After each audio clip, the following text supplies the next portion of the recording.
안녕하세요, 여러분. 오늘의 실과 수업 시작할게요. 오늘은 합리적인 소비 생활에 대해서 알아보도록 하겠습니다. 합리적인 소비가 뭘까요? 자, 일단 소비라는 건 일반적으로 보통 우리가 돈을 써서 우리가 원하는 물건이나 서비스를 구매하고 사용하는 그런 활동이잖아요. 근데 그 중에서도 합리적인 소비가 있고 비합리적인 소비가 있습니다. 자, 먼저 합리적인 소비의 조건 첫 번째는요. 자기한테 꼭 필요한 것과 원하는 것을 정확하게 파악하고 구분해서 소비하는 걸 의미해요.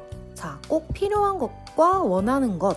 여러분이 생각할 때 필요하니까 갖고 싶은 거 아니에요? 또는 갖고 싶으니까 필요한 거 아니에요? 뭐 이렇게 생각하실 수도 있는데요.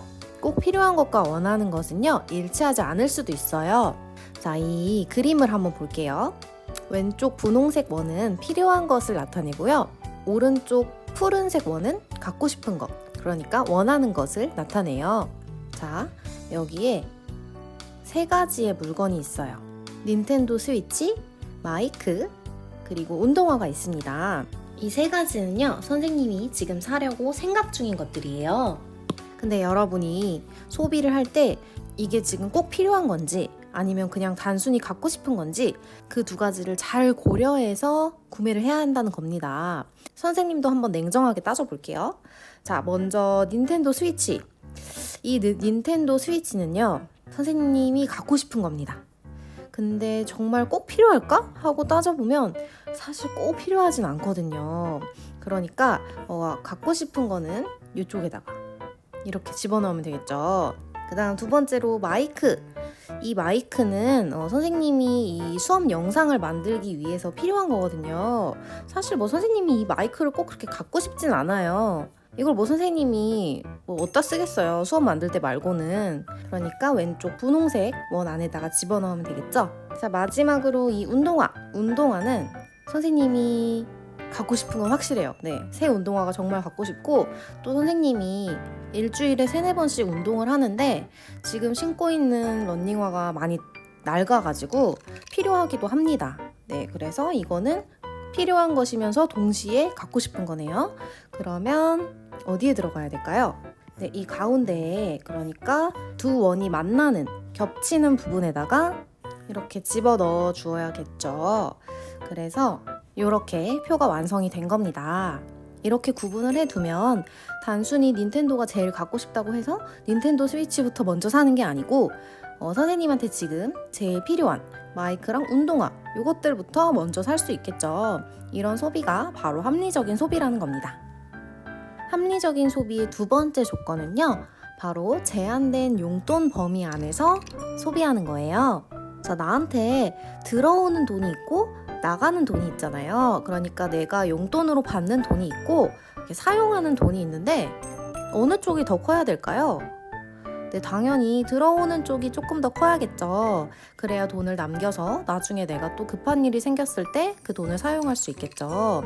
어른들은 달라요. 어른들은 필요할 때는 은행에서 돈을 빌려서 집을 사야 할 때도 있고 아니면 급한 일에 사용해야 할 때도 있어요.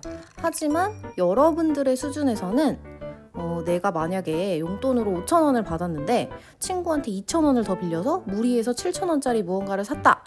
이런 식으로 내가 가지고 있는 돈보다 더 많은 돈을 소비하는 건 합리적이지 못한 소비라는 뜻입니다. 그 다음 합리적인 소비의 세 번째 조건은요. 똑똑하게 쓰고 똑똑하게 버리는 거예요. 이건 무슨 말이냐면요. 물건을 샀을 때 그 물건을 최대한 튼튼하게 오랫동안 안전하게 사용하고 물건을 버릴 때에는 또 환경을 고려해서 버리는 그런 소비 습관이 합리적인 소비 습관이라는 뜻입니다. 구체적으로 어떻게 해야 하는지는요, 다음 챕터에서 계속 공부해 볼게요. 자, 합리적인 소비 생활, 그 시작부터 마지막까지를 선생님이 한번 5단계로 나눠봤어요. 첫 번째 단계는 바로 계획 세우기입니다.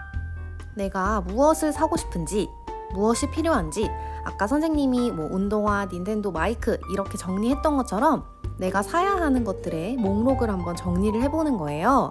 그리고 우선순위를 매겨봅니다.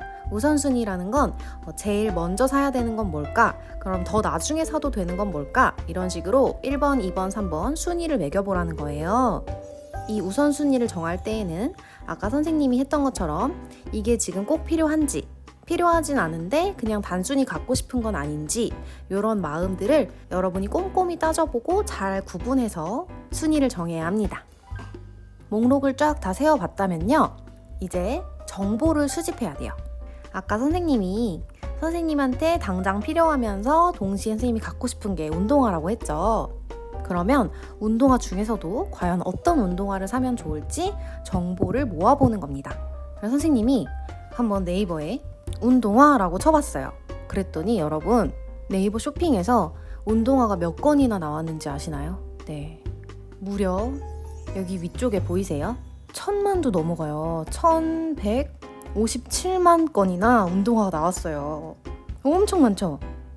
네, 그래서 이건 아니다 싶어가지고 선생님이 이제 조금 범위를 좁혀서 다시 정보를 수집해 보려고 했습니다. 그래서 나이키 운동화를 사야겠다라고 이제 브랜드를 딱 정하고 여자 나이키 운동화라고 쳐봤어요. 그래도 엄청 많아요. 네, 그래도 여전히 50만 건이 넘어갑니다. 그쵸? 보이시죠? 51만 건. 여러분들 어떤 디자인이 마음에 드는지, 어떤 기능이 있었으면 좋겠는지 이런 것들을 잘 찾아보면서 정보를 모으고 필터링을 해야 해요. 어떤 모델을 사기로 마음을 먹었다면 가격 비교도 한번 해봐야겠죠. 요즘에는 이제 온라인으로 구매를 많이 하기 때문에 이런 가격 비교를 좀 손쉽게 할 수 있다는 장점이 있어요. 보시면 이 나이키 에어맥스 97 요 똑같은 제품인데 가격이 엄청 다양하죠. 제일 저렴하게 파는 곳에서는 지금 92,000원에 팔고 있지만 똑같은 제품을 166,000원에 파는 사이트도 있단 말이에요. 이렇게 같은 제품도 훨씬 더 저렴하게 살 수 있기 때문에 여러분이 온라인으로 구매를 하든 아니면 꼭 온라인 아니더라도 오프라인에서 구매를 할 때에도 한번 가격을 잘 알아보고 꼼꼼하게 비교해보면서 사면 조금 더 후회 없는 그런 소비를 할 수 있을 겁니다. 네, 정보를 충분히 모으고 제품을 확정했다면 이제 구매를 해야겠죠. 구매를 할 때에는 온라인에서 구매를 할 수도 있고 오프라인으로 구매를 할 수도 있어요. 요거는 각기 장단점이 있어서 꼭 어떤 게 좋다 이렇게 말할 수 없는데요. 온라인으로 구매를 하게 되면 아무래도 여러분이 직접 가지 않아도 되니까 편리하죠.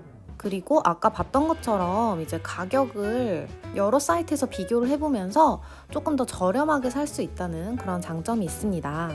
하지만 오프라인의 장점은 물건을 직접 보고 살 수 있다는 거죠. 아까 운동화로 예를 들자면 화면으로가 아니라 실제로 보면서 색깔이나 디자인을 조금 더 자세히 볼 수도 있고 그 다음에 직접 발에 신어보면서 얼마나 편한지 그리고 내 발에 어떤 사이즈가 제일 잘 맞는지 이런 것들을 직접 확인해 볼 수가 있잖아요. 그래서 온라인으로 살지 오프라인으로 살지는 상황에 따라서 잘 선택을 하면 되고요. 이제 구매할 때에는 반드시 품질을 체크를 해야겠죠. 만약에 오프라인으로 사는 거라면 이제 물건을 직접 꼼꼼하게 따져보면서 흠집이 난 곳은 없는지 튼튼한지 이런 것들을 체크해야 되고요. 만약에 온라인으로 산다 그러면 품질 체크 어떻게 할 수 있을까요? 다른 사람들이 남긴 후기를 살펴보면 되겠죠. 불량품이 왔다 이런 의견들이 많으면 그런 곳은 조금 거르는 게 좋을 것 같고 후기들을 좀 살펴보고 참고해서 사면 되겠습니다. 그 다음에 이런 다른 소비자들의 후기 말고요. 정부에서 후기를 남겨주는 그런 제도가 있는데 그게 바로 각종 인증 마크 제도예요. 대표적인 마크로 KC 마크가 있는데요. 이거는 정부가 정해놓은 기준이 있어요. 그 기준에 따라서 정부가 평가를 해서 어떤 일정 정도의 품질 이상이 됐다 하면은 요 마크를 붙여줍니다. 약 730여 개의 품목에 지금 KC 인증 마크가 붙고 있다고 해요. 근데 이 마크가 붙었다고 해서 품질이 매우 우수하다 이런 건 아니고 최소한으로 요구되는 그 품질을 넘었다 이런 뜻 정도로 해석하시면 되겠습니다. 그리고 이제 요즘에는 또 친환경 마크도 있어요. 물건을 생산하거나 소비하거나 폐기할 때 자원을 얼마나 쓰는지, 에너지를 얼마나 쓰는지 이런 것들을 따져본 다음에 오염물질을 덜 배출하고 에너지를 덜 소비하는 그런 제품한테 환경부에서 붙여주는 마크입니다. 그리고 이런 마크 혹시 냉장고나 TV에서 보신 분도 있을 텐데요. 요거는 에너지 절약 마크라고 해요. 이 제품이 붙어있는 전자제품은 다른 제품보다 에너지를 거의 30%에서 50%까지 절약하는 그런 효과가 있다고 합니다.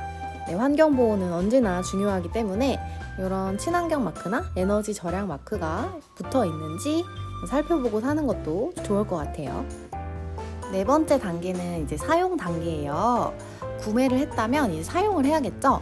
여러분, 혹시 제품 사면 사용 설명서 읽으시나요? 이런 거 그냥 버리는 사람들이 많은데 여기에 생각보다 중요한 내용이 굉장히 많이 들어있어요. 뭐 예를 들어서 제품이 이상하게 작동하면 어떻게 해라 라든가 이런 행동은 하지 마라 라든가 뭐 그런 꿀팁들이 생각보다 많이 들어있습니다. 그러니까 이거를 버리지 마시고 잘 모아두세요. 혹시 만약에 이미 버렸다 아니면 잃어버렸다 이런 경우에는 그 제품을 만든 회사의 공식 홈페이지 같은 데 찾아보거나 뭐 쇼핑몰 찾아보거나 하면은 설명서를 찾을 수 있는 경우가 많이 있으니까요. 요긴하게 사용하시고요. 그리고 제품마다 이제 주의사항들이 꼭 있죠. 사용 설명서에 나와 있기도 하고 아니면은 뭐 표면에 써 있기도 하고 그래요. 예를 들면 뭐 젖은 손으로 만지지 말라든가 아니면 뜨거운 곳에 두지 말라든가 이런 것들 꼭 읽어보시고 여러분 지키셔야 안전하게 물건을 사용할 수 있겠죠? 마지막 단계는 바로 폐기하기입니다. 아까 선생님이 얘기했죠. 살 때 그리고 쓸 때에만 똑똑하게 행동하는 게 아니고 버릴 때, 폐기할 때에도 똑똑하게 폐기해야 한다고 앞에서 이야기했습니다. 일단 가장 중요한 재활용, 분리배출이라고도 하죠. 플라스틱은 플라스틱끼리, 금속은 금속끼리, 비닐은 비닐끼리 이런 식으로 자원들이 재활용될 수 있게 분리배출 꼼꼼하게 해야 하고요.